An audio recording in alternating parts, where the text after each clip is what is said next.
Boa tarde! Hoje Você Bem Melhor traz a história de um menino que chegou ao mundo lutando para viver e de uma mãe que se recusou a desistir desde muito cedo. Algo dizia a ela que tudo não estava tão bem quanto parecia. Mesmo quando ninguém acreditava, mesmo quando os exames diziam normal e o coração de mãe insistia em gritar por ajuda, ela teve que enfrentar o medo, a dor, a impotência e um momento em que a vida quase se despediu. Foi ali, no limite entre a ciência e a fé, que essa história tomou um rumo inesperado. Uma história sobre persistência, amor incondicional e esperança quando tudo parecia perdido. Mas antes de receber a nossa convidada, eu quero saber se você está junto com a gente, está nos acompanhando. Se você já abriu o seu Instagram e colocou lá @dr.rodrigogurgel. É por lá que eu vou me comunicar com você, eu vou ver a sua presença aqui no Você Bem Melhor, que eu vou saber a sua opinião, o que você gostaria de assistir, qual foi o programa que você gostou mais e se você tem alguma sugestão do que você gostaria de ver aqui. Se você passou por alguma dificuldade até achar o seu diagnóstico, conhece alguém que já passou por isso também, manda pra gente. Vem aqui nos nossos estúdios na TV Aparecida, porque o mundo precisa saber da sua história de superação. E agora eu recebo aqui a nossa convidada, a Fernanda Vensco, mãe do João. Fernanda, seja muito bem-vinda. Obrigado por estar aqui com a gente, mostrando a sua história, a sua trajetória, mas acima de tudo a do João, compartilhando essa história bonita de superação que eu tenho certeza que vai tocar os corações, alertar muita gente e emocionar as pessoas de casa. Tá bom? Obrigada pelo convite. Fica à vontade, pode sentar. Vamos lá. Fernanda, quero saber de você, como toda a história. Diz pra mim como é que tudo começou até você chegar aqui. Vamos lá. Bom, o João, ele não foi uma criança planejada, mas foi uma criança muito esperada. Minha gravidez, ela foi tranquila. A única coisa é que eu tive um parto por emergência, porque eu tive Covid no final da gestação. Então, fiquei internada por observação. 2020 era o auge do Covid. Foi 2020, eu ia te perguntar agora. A gestação, sim. Caramba! E aí, ele nasceu com 37 semanas, mas ele nasceu super bem. Foi embora comigo para casa. Os primeiros dias foram super tranquilos, digamos que era um recém-nascido, então tranquilo nesse ponto. Sim. Mas eu percebia que o João, quando ele dormia, ele tinha alguns espasmos. E eu comentei com o pediatra dele, né? Mãe de primeira viagem, tudo. Sim, a gente comenta. É lógico. O pediatra pediu para eu gravar um desses momentos, para a gente conseguir observar melhor.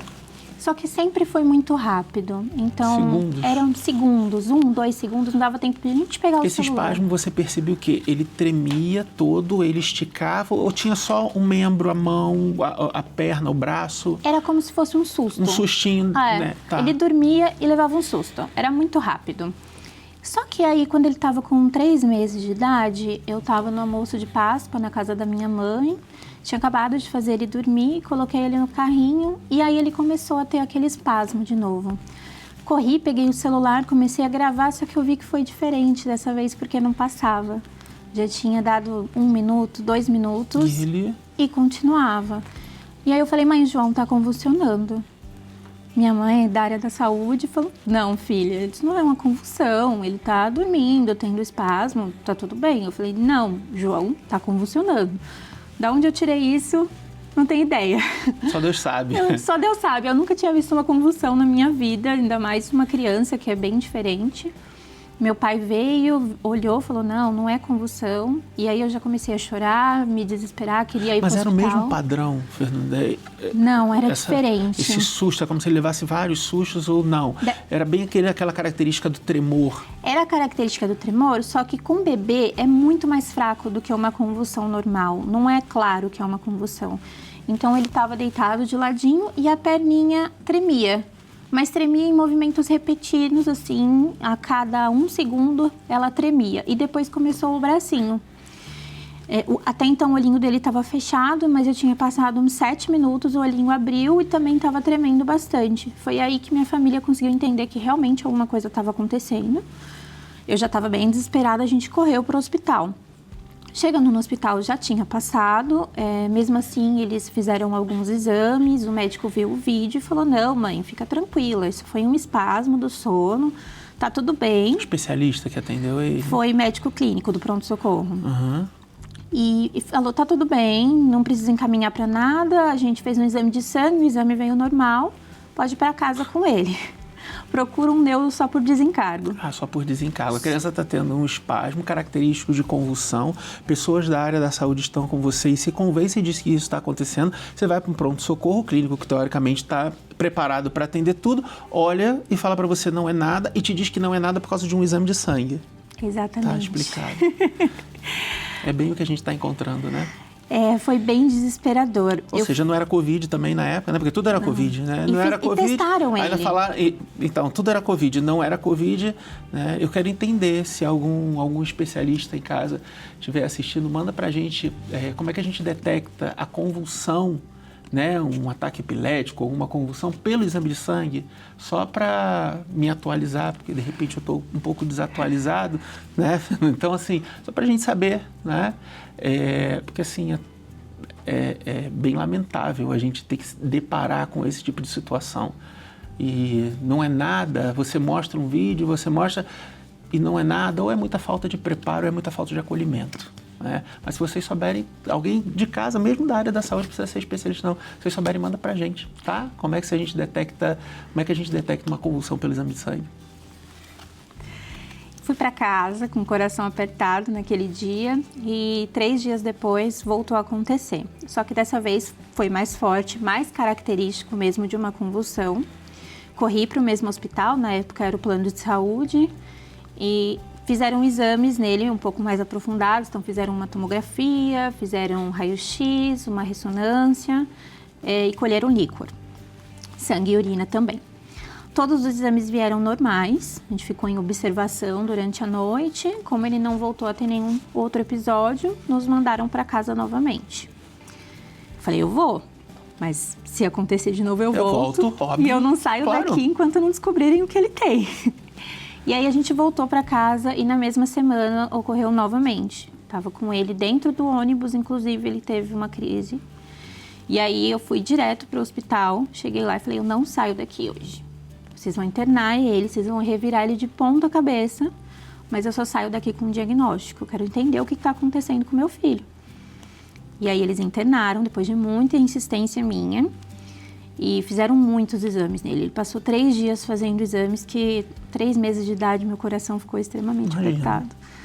Mas a gente estava com uma hipótese de uma síndrome de West, né? Porque normalmente quando eles veem casos assim, eles acreditam que sejam a maioria das síndromes raras, que seja essa hipótese. Certo.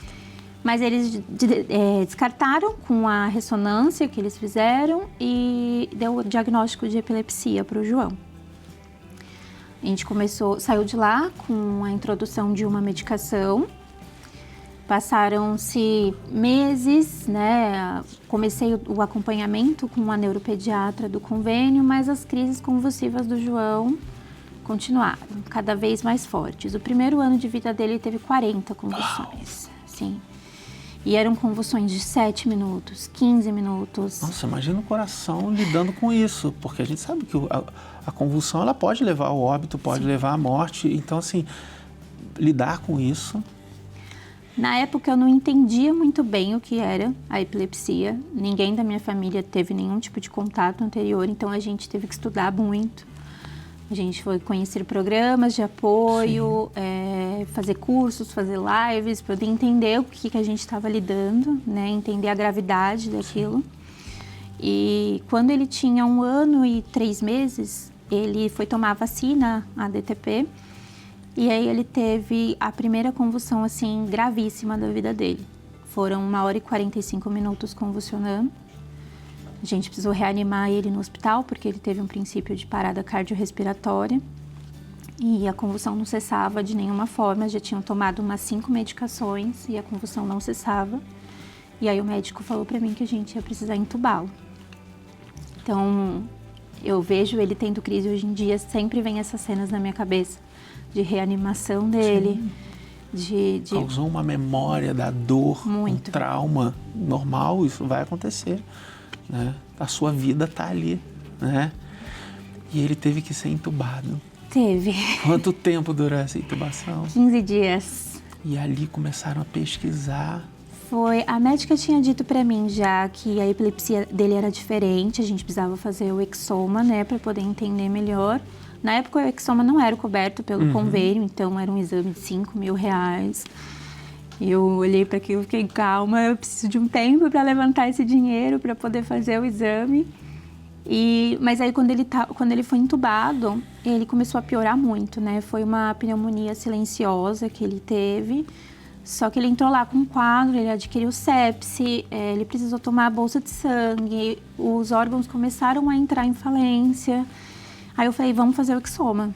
Fiz uma vaquinha online na internet, já estavam sabendo da minha situação com o João. Levantei o dinheiro em 24 horas, paguei o exame e a gente realizou. Vamos segurar aqui? Vamos. Eu quero rapidinho para você respirar, tá vendo que você tá com a emoção muito à flor da pele.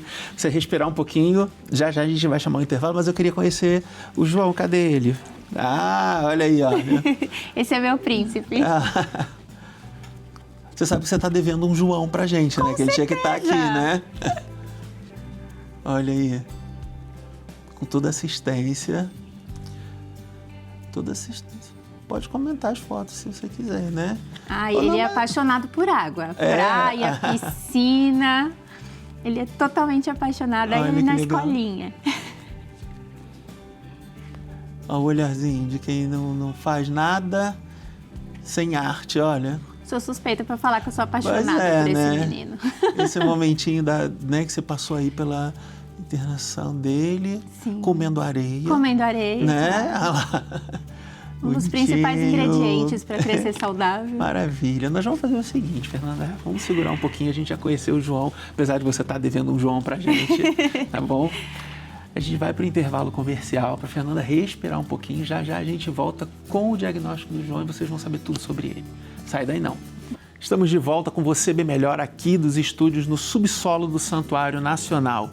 E para me ajudar a desvendar o mistério, a desvendar o diagnóstico do João, eu chamo aqui a neuropediatra, a doutora Fabiana Lustosa. Fabiana, mais uma vez, obrigado. Rodrigo, tudo bem? Sócio aqui. Nossa, que bom que você está de volta. Obrigada pelo convite. Fala mais uma vez para o pessoal de casa, para onde a gente te encontra. Tudo bem? Eu sou a doutora Fabiana, sou neuropediatra.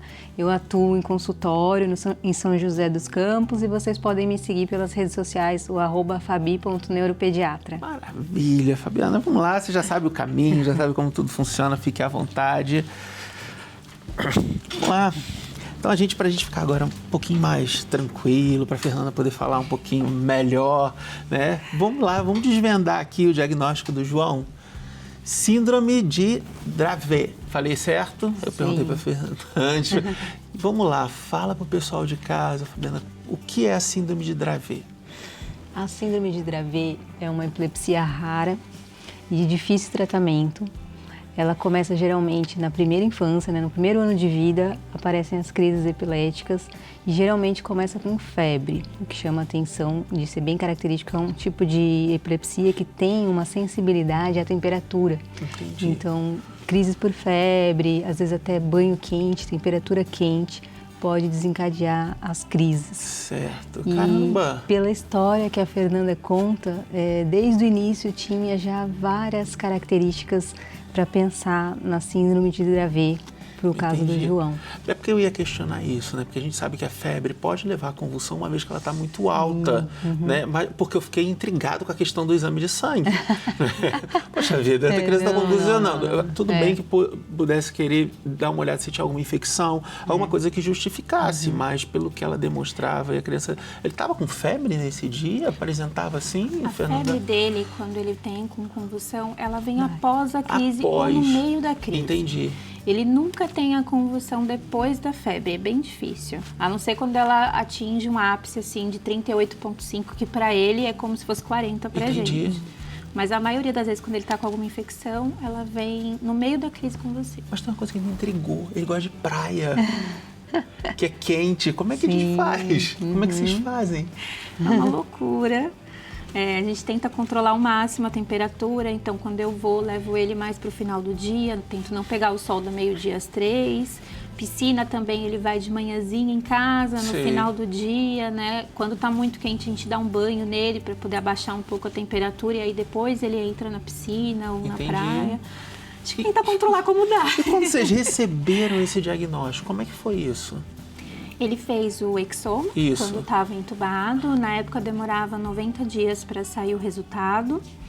Graças a Deus ele ficou super bem depois dessa intubação. E quando eu recebi o diagnóstico, eu procurei a doutora Dani, que ela é especialista em epilepsia, e pedi uma ajuda para ela para entender, porque era uma sopa de letrinhas para mim e eu não fazia ideia do que significava. Não queria jogar no Google, porque no Google, loucura. Eu vi que você demorou para ter esse resultado, né, do exoma, né? Foram 3 meses, né, que você tinha relatado para gente. Nesse meio tempo, como é que foi? Porque ele estava internado, né? E como é que foi isso? Como é que ele saiu disso? Ele estava com sepse, estava... Essa é uma história muito, não falo legal, mas eu digo boa, porque foi uma história de fé muito grande. Chegou a um ponto que a minha mãe falou para mim: filha, você está orando errado pela vida do João. Você não pode orar para ele melhorar, para ele acordar. Você tem que orar para Deus fazer o que for melhor para ele. E aí ela me levou na capela do hospital. Ela falou: a gente vai chamar Nossa Senhora agora, vai chamar o Papai do Céu e a gente vai conversar e pedir pelo melhor pela vida do João. E aí eu me ajoelhei e eu falei para Deus, falei: Senhor, se for para o Senhor curar o meu filho, então, Senhor, tome providência, age na vida dele hoje, me traga ele inteiro, eu não quero ele com sequela, quero meu filho brincalhão, quero meu filho inteiro. Mas se o melhor para ele for o Senhor levar ele embora, então leva, tá tudo bem, eu vou ficar bem, eu só quero que ele pare de sofrer e que ele pare de piorar no hospital. Minha mãe fez uma promessa para Nossa Senhora, que graças a Deus ela cumpre até hoje. E nesse dia, quando eu voltei da capela, o João caiu muito, assim, a saturação dele caiu para 44, ele começou a ter uma parada. E aí eu fui embora para casa, eu falei: não vou ver ele desfalecer na minha frente. Eu entreguei a vida dele para Deus, eu vou confiar. Fui embora e deixei minha mãe no hospital. E aí no dia seguinte eu voltei para o hospital e os médicos repetiram os exames e começaram a melhorar. E os médicos não souberam me explicar até hoje. Melhorou. Mas eu sabia o que foi. Eu sei que foi Deus e Nossa Senhora agindo naquele dia, naquele hospital. Sim. E aí ele foi melhorando os exames até chegar ao ponto da gente entubar ele. Ele evoluiu super rápido com a fisioterapia. Em uma semana ele já estava andando, correndo pelo hospital, botando fogo em tudo. E aí a gente teve alta. E aí começaram as terapias, né? Com fonoaudióloga, com fisioterapeuta, que ele faz até hoje. Sim. Até a gente receber o resultado do exoma. Caramba, demorado, né? É demorado. Nossa. Deixa eu só fazer uma pergunta, Fabi. Como é que é esse tratamento? Ela tá falando, são vários tratamentos, é assim? Como é que se conduz? Existe medicação para isso, para esse controle? É diário, não é? Como é que é isso? Sim, então a síndrome de Dravet não é só a epilepsia, né? Não são só as crises epiléticas, né? É uma criança que geralmente, antes de aparecer as crises, ela tem desenvolvimento normal. Então ali até por volta de 1 ano, tem o desenvolvimento normal. Depois, quando começam as crises, a criança começa a ter um atraso do desenvolvimento, às vezes regressão dos marcos de desenvolvimento, e aí pode cursar com atraso da fala, problemas de coordenação, né, de equilíbrio. Sim. Então, por isso que precisa dessa equipe multiprofissional, né, de fonoaudiólogo, terapeuta ocupacional, fisioterapeuta, né, que vai tudo trabalhar junto para essa criança se desenvolver melhor. Entendi. E a parte de medicamentos, né, na verdade, existem vários medicamentos, né, mas a síndrome de Dravet, uma característica dela é o difícil tratamento, tá? Então, apesar da politerapia, de vários medicamentos que são usados, não controla, tá? Caramba. As crises a gente não consegue ficar sem ter crise. O que a gente consegue é dar uma qualidade de vida melhor, né? A gente consegue prevenir as crises mais graves, que são as tônico-clônicas, as crises atônicas, né? Alguns tipos de crises que são mais graves e que são mais prolongadas, né? Que uma característica também dessa crise são as crises repetidas e de longa duração. Então, o tratamento é para prevenir essas crises que são graves e podem levar a risco de morte. E quando vai crescendo para a vida adulta, isso pode melhorar? Tende a ter um controle maior? Como é que acontece? Porque a pessoa passa a ter consciência, né? O João, né, quando ele estiver lá com 18, ele vai ter consciência disso, né? Sim. Então, é uma epilepsia que a gente não consegue, o que a gente sabe até o momento é que é de difícil tratamento, apesar dos medicamentos. E uma questão importante é que alguns medicamentos que são usados para epilepsia, na síndrome de Dravet, são contraindicados. Uau. Ou seja, pode piorar as crises. E passou por isso? Passamos. Na intubação dele, inclusive, ele utilizou a fenitoína. E a gente não sabia que não podia, porque até então não tinha o diagnóstico. É uma deficiência no canal de sódio, a síndrome de Dravet. E a fenitoína possui o sódio no medicamento. Então, ela faz entrar num estado de mal epilético e leva ao coma. E num uso prolongado, ela pode levar à morte. E aí a gente utilizou e só descobriu que não podia ser utilizado depois do diagnóstico, quando a gente foi receber uma cartilha de informações do que pode e do que não pode ser feito. E como é que tá hoje? Hoje a gente anda com papelzinho para tudo quanto é lado. Tá fazendo todas essas terapias? Ele faz 25 horas de terapias semanais. Ele tem acompanhamento da escola. Ele faz escolas particulares com ATs, com enfermeira dentro da escola para ter todo o acompanhamento, mais as 18 horas dentro da clínica também. E a gente, para sair com ele, sempre tudo muito programado, pesquisar onde tem hospital perto, já deixar agendado no GPS, tem que ser assim uma programação muito grande. Viajar é difícil, tudo muito bem ali alinhado, programado, solicitado para a médica antes. Uma loucura. E como é que tá essa terapia dele? Vocês estão vendo o desenvolvimento? O João teve algumas características dessa ao longo do tempo? Como é que foi isso? Sim, ele desenvolveu ataxia, atraso motor cognitivo, da coordenação motora fina e motora grossa, e também o atraso de fala. Ele era não verbal, com 2 anos de idade, foi diagnosticado como não verbal no laudo, mas hoje ele canta diversas músicas ali para eu dormir todo dia, faz a oração dele toda noite completa, tá se desenvolvendo super bem na escola. Então, as terapias ele está fazendo a método ABA, já tem 1 ano e meio que ele está nas terapias assim todos os dias, então a gente vê um prognóstico muito bom no João. Poxa, que legal. E tem alguma coisa em estudo que já fala a favor desse controle? Alguém já está pesquisando isso? Então, o que a gente sabe é que é uma epilepsia genética, né? Por isso da importância do exoma, né? Que o João conseguiu fazer. E muitas vezes é difícil o acesso a esse exame. Por isso que muitas vezes o diagnóstico é tardio, é difícil, porque é uma doença rara, né? Então, poucas pessoas conhecem, são poucas pessoas que têm essa doença. E o diagnóstico, ele é clínico, né? Então, é através das manifestações. Sim. Então, a pessoa tem que conhecer, né? Para poder suspeitar. E aí, os exames iniciais são normais, né? Ressonância de crânio, eletroencefalo, podem ser normais. Exame normal. Né? Eu sempre falo, não significa diagnóstico. Exatamente. Né? Por isso que a importância da clínica, né? De ouvir a história, né? De observar como é que a criança está evoluindo, né? Exatamente. E aí, mais para frente, os eletros começam a aparecer com alteração, né?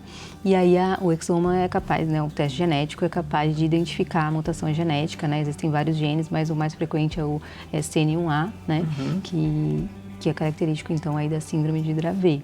Certo. E pode ser, se o João tiver filho, pode ser passado para o filho dele? Então, não necessariamente, né? A maioria das vezes é mutação de novo que a gente fala, né? Entendi. Acontece ao acaso naquela pessoa. Então, não significa que Fernanda só tem João? Só. Se tiver outro, não significa não que isso vai ser... não.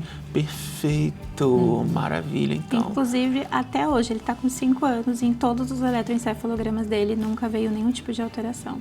Caramba. A gente só descobriu pelo exoma. E o João, como é que está hoje essa questão da crise? Você falou que ele chegou a ter 40, né? E ele ainda tem, como é que é isso? Como é que ele tem e se tem, como é que vocês estão lidando com isso? Vocês já conseguem ter um controle emocional, que não deve ser nada fácil, né? Porque como a gente falou, a convulsão, a epilepsia, ela pode levar ao óbito, né? Se ela não tiver o controle, aí você me diz que não tem como controlar. Como é que você lidar com isso se ele ainda tem esse tipo de característica? Um fator determinante na vida do João foi a entrada do canabidiol na vida dele. Olha. Então, hoje em dia, ele é liberado no setor público para 3 tipos de diagnósticos. A síndrome de Dravet é um deles. E ele faz utilização desde novembro do ano retrasado. Foi aí que a gente conseguiu ter um controle melhor das crises convulsivas. A gente conseguiu até desmamar um remédio controlado para entrar o canabidiol, o que para mim foi ótimo. E aí a gente tem aí um espaçamento de 2 meses, no máximo 3 meses sem crise. E aí tem uma com bem menos tempo, de 1 a 2 minutos, coisas que antes eram 7, já chegou a ter 1h40. A gente não tem mais, não entra mais nesses mal epiléticos. É muita coisa. É muita coisa. É muita coisa. Aí você não tem como controlar. É a hora que entra a fé, né? Porque você fala assim, caramba, eu não tenho como controlar. Com o tratamento a gente consegue controlar essas crises mais graves, né? Que é o que está acontecendo com o João, né? Então está sendo medicado, dando medicamentos corretos, então as crises mais prolongadas, as crises mais graves, a gente consegue ter um controle, que a gente não consegue o controle absoluto. Então uma vez ou outra, uma crise rapidinha, pode acontecer. Pode acontecer, né? Sim. Maravilha. E a gente fica atento aos sinais, né? Então dias muito quentes, como a doutora comentou, muito calor, a gente evita que ele saia na rua com ele, ou então sempre tomando muita água para hidratar, né? Um paninho molhado. Ele, a partir de 37, já tem risco de convulsão, então a gente está sempre controlando a temperatura dele. Chegou ali a 36,9, a gente já medica. A doutora criou um plano também de resgate, então se ele tem uma convulsão, a gente usa o supositório de diazepam para poder controlar antes da ida para o hospital. Para todos os lugares que a gente vai, esses remédios acompanham. Tudo ali, já tem o kit, as orientações, que já sabe como lidar com isso, já houve uma adaptação, né, Fernanda? Exatamente, a nossa vida é toda adaptada para ele e para o bem-estar dele. Imagina. Miana, obrigado mais uma vez, foi Rodrigo. Maravilhoso, você sempre brilha, por isso que a gente quer você aqui várias vezes, já não é a primeira vez que você esteve aqui conosco. Eu que agradeço. Sempre maravilhoso. Imagina, a casa é sua, volte quantas vezes você puder e quiser, tá? Muito obrigado obrigada, mesmo, tá? Obrigada. Você de casa não sai daí não, nós vamos para o intervalo comercial e voltamos já já. Estamos de volta e quando falamos em qualidade de vida, falamos também em responsabilidade com o outro. Nenhum cuidado acontece sozinho. A família dos devotos existe porque milhares de pessoas entendem que cuidar é um gesto coletivo. Cada contribuição ajuda a manter um espaço que acolhe, orienta e ampara quem precisa. É uma participação simples, consciente, que sustenta uma missão maior e beneficia muitas vidas. Fazer parte é escolher continuar cuidando. Entre em contato ligando para 0300 210 1210 ou acessando a12.com/Família dos Devotos. A sua participação transforma vidas e cuida da casa de Nossa Senhora. E agora nós vamos continuar aqui conversando com a Fernanda sobre o João, mas antes, temos algumas imagens aqui do João, né? Já neste momento de vida dele, passa pra gente aqui as fotinhas do João. Ah, lá, olha. Nós batizamos ele aqui em dezembro do ano passado. O João já esteve aqui e não veio aqui, olha aí, olha. Foi quando o batismo dele? Dezembro do ano passado. Legal. Família reunida.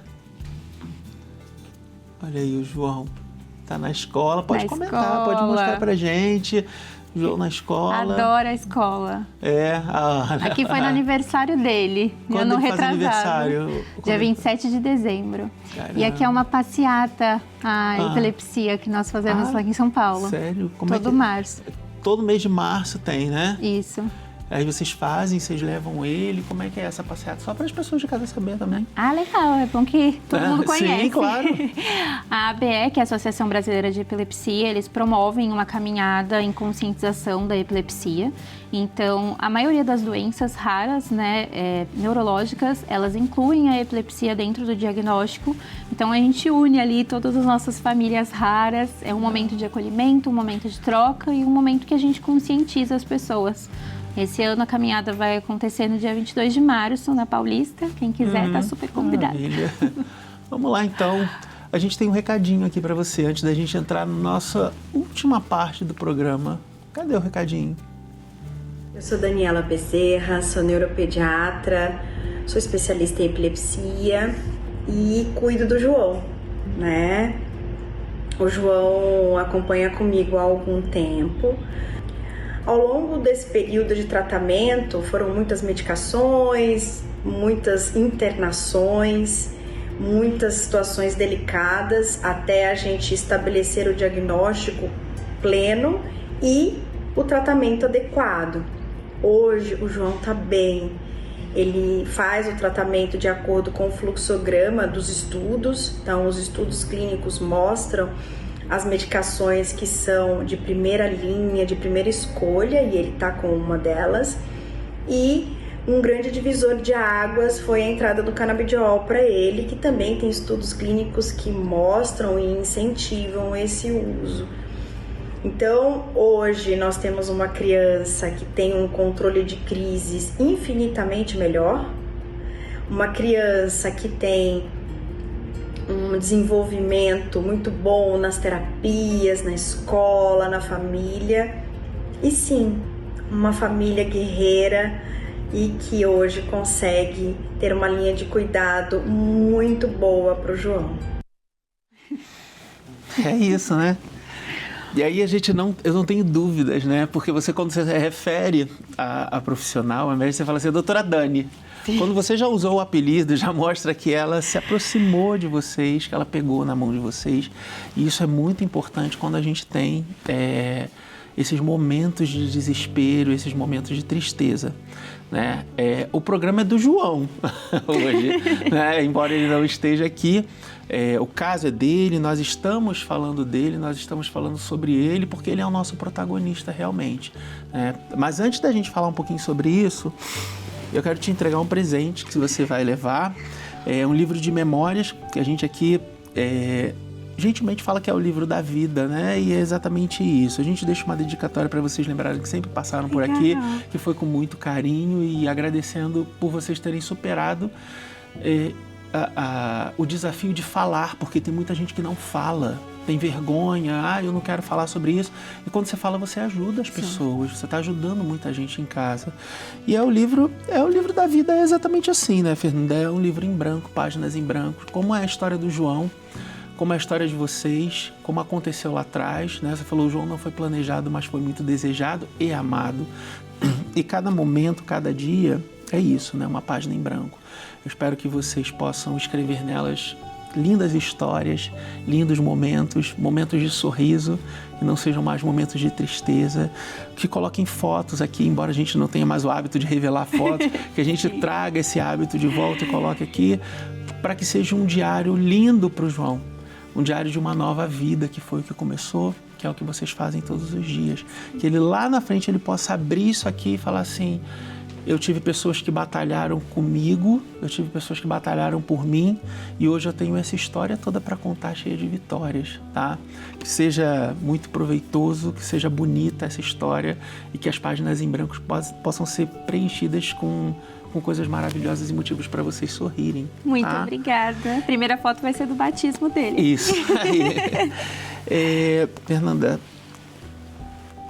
na verdade, eu fiquei pensando muito o que falar para você, porque quando a gente tem uma história de criança e de filhos aqui, é sempre muito difícil, né?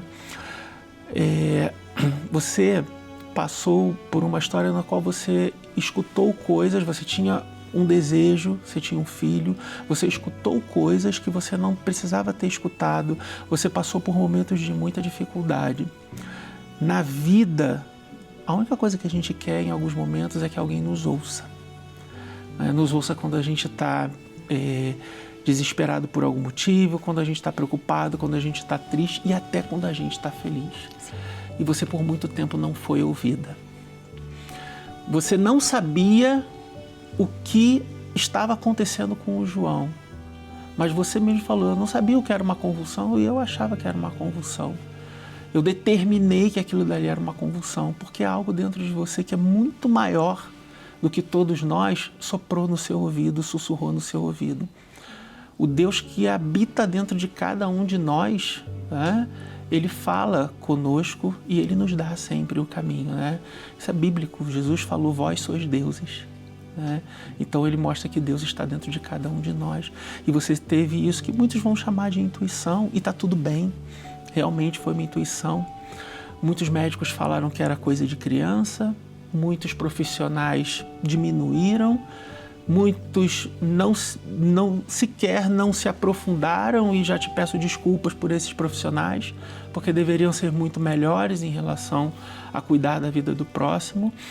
E disseram para você que não era nada demais. colocaram seu filho em risco, sem saber o que ele tinha, colocando medicamentos que pioravam a situação dele. Mas o que eles não sabiam é que atrás daquela criança existia uma mãe.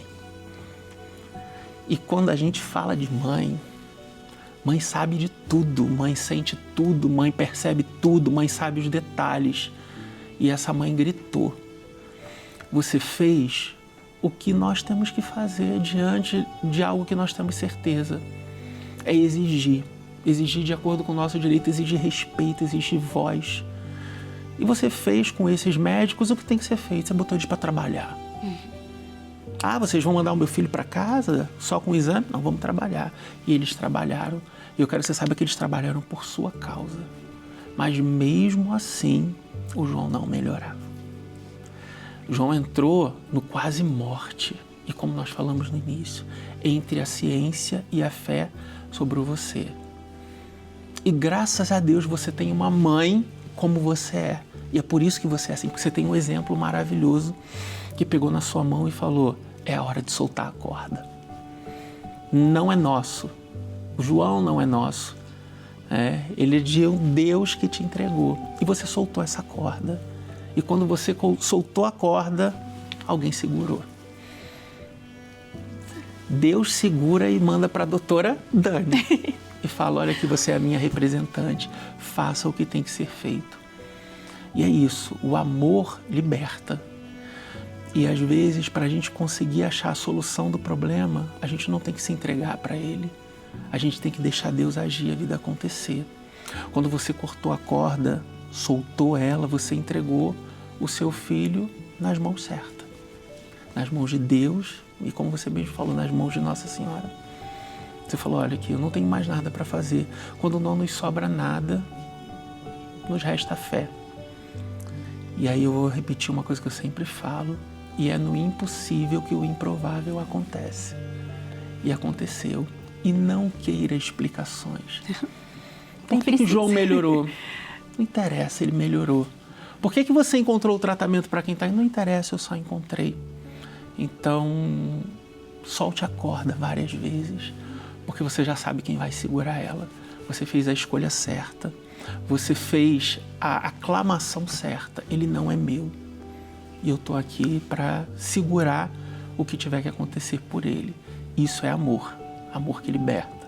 Obrigado pelo exemplo de amor. Obrigado pelo exemplo de mãe. Obrigado pelo exemplo de que a gente tem que insistir. E de que nós sabemos de tudo quando a gente ama, porque a gente entende os detalhes. Obrigado por compartilhar a história. Você está me devendo um João, tá bom? Fiquem com Deus, deixa um beijo pro João, tá bom? Obrigada pelo convite. Obrigado, imagina. Obrigado você de casa por estar aqui conosco durante todo esse momento aqui à tarde. Mais uma história linda, uma história de edificação, de superação, que merece ser contada. Hoje, uma história mereceu ser contada mais uma vez. Eu espero que, se você estiver passando por alguma dificuldade, você também venha contar a sua. Uma semana abençoada, maravilhosa. Fiquem com Deus. Semana que vem a gente está de volta aqui no Você Bem Melhor. Tchau, tchau.